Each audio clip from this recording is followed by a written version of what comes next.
Premier League goal-scoring record Erling Haaland is yet to break at Manchester City. Erling Haaland continues to rip up the record books at Manchester City, but there is one goal-scoring feat he will have his eyes on. Erling Haaland to score looks like the banker in every game the Norwegian plays at the moment. The Manchester City striker has scored in 11 of his 12 games for club and country this season, including all of his last 10.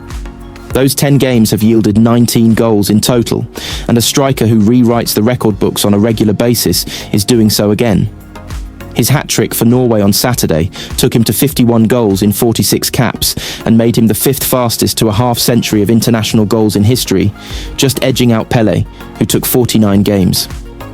That's not bad company to be keeping, and the 25-year-old has looked a different beast this season, buoyed at the Etihad by leadership responsibilities and content off the pitch after the birth of his first child. He's making goal scoring look easier than ever this season, and it's hard to envisage a team keeping him out at the moment. Having been excused from Norway's friendly with New Zealand on Tuesday, he will have his sights set on Everton this weekend and will be looking to devour the Toffees. There aren't many Premier League records that Haaland doesn't already hold. He has scored 94 goals in 104 games in the competition since his £51 million move to City. His tally of 36 in 2022/23 was a record, and he has now scored at 22 of the 23 Premier League grounds he has played at, with just Anfield to tick off the list. Carry on at the same rate, and Haaland will eclipse Alan Shearer's competition record of 260 goals within the next 5 or 6 seasons. But there is one record he is yet to trouble, although he could be halfway there this weekend. That is Jamie Vardy's record of scoring in 11 successive Premier League matches between August 2015 and November 2015, which itself came during Leicester City's stunning 2015/16 title success. Vardy broke the record previously held by Ruud van Nistelrooy, who scored in 10 consecutive league games for United across the end of the 2002/03 and start of the 2003/04 seasons. Then there are 4 more players who have managed a streak of goals in 8 straight games, a list which features Vardy and Van Nistelrooy again, as well as Daniel Sturridge and Alexander Isak. Haaland's best return is only scoring in 7 straight Premier League matches, which came in his first few months at the Etihad. He then managed 6 in a row between March and April 2023 and 5 in a row early in the 2024/25 season. His current streak stands at 5, having scored against Brighton, Manchester United, Arsenal, Burnley and Brentford. If he nets against Everton this week, he will hit 6, and although Vardy's record will still look distant, perhaps it will be coming into view. He will then face Aston Villa away and Bournemouth at home to try and hit a personal best of scoring in 8 games in a row before an Etihad fixture with Liverpool. It shows how impressive Vardy's feat was that if Haaland was to equal it, he would only do so against Leeds on November 29th, and if he was to break it, that would happen on December 3rd against Fulham. Those dates feel a long way away right now.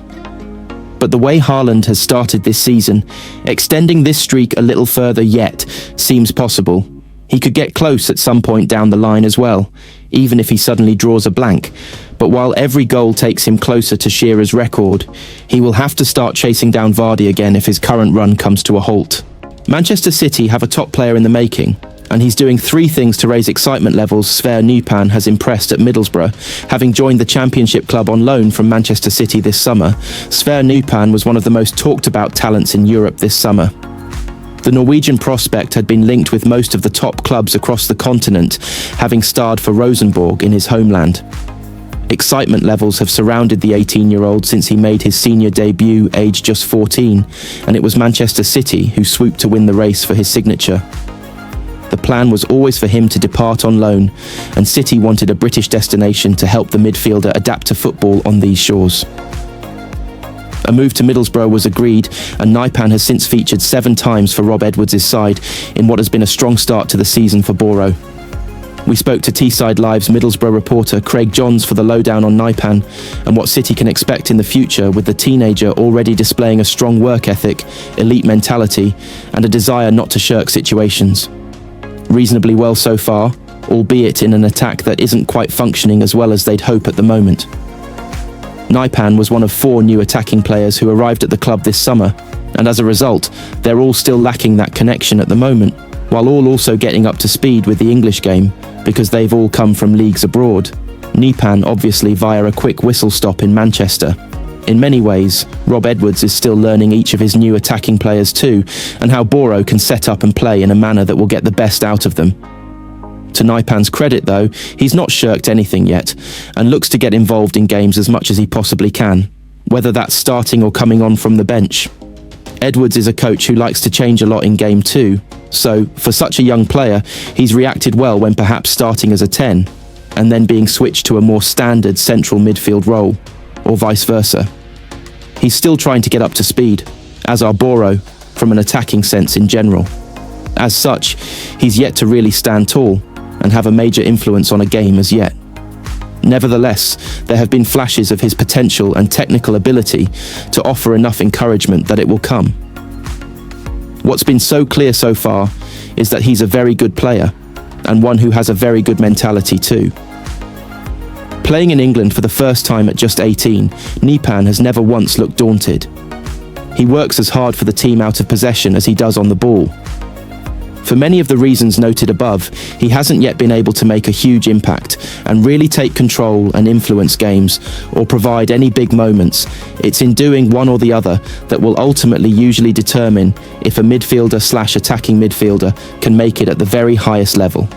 He's young, and you'd hope that will come as he adapts to his surroundings, and his coaches and teammates pinpoint how to get the best out of him also. It was always felt there might need to be a little patience, but what he's already shown is that he has the ability, and he also has the mindset. Manchester City set new target as fixture schedule finally works to their favour. Manchester City enjoyed a good run between the September and October international break, and they can look to the same again over the next month.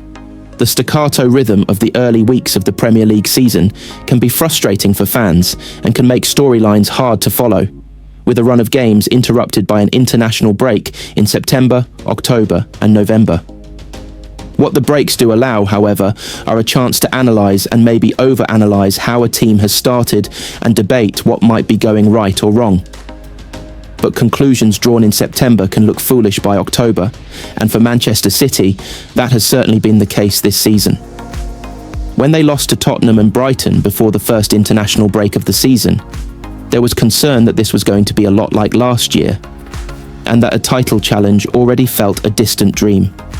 That 2-week pause allowed a chance to reset, and when the action resumed, City won the Manchester derby 3-0 to start a run of 7 games that produced 5 wins and 2 draws. Now, they feel like genuine contenders once again. You could argue City have been robbed of momentum with this latest stoppage of domestic action, but for a new team still learning the ropes under Pep Guardiola, it might also do them some good.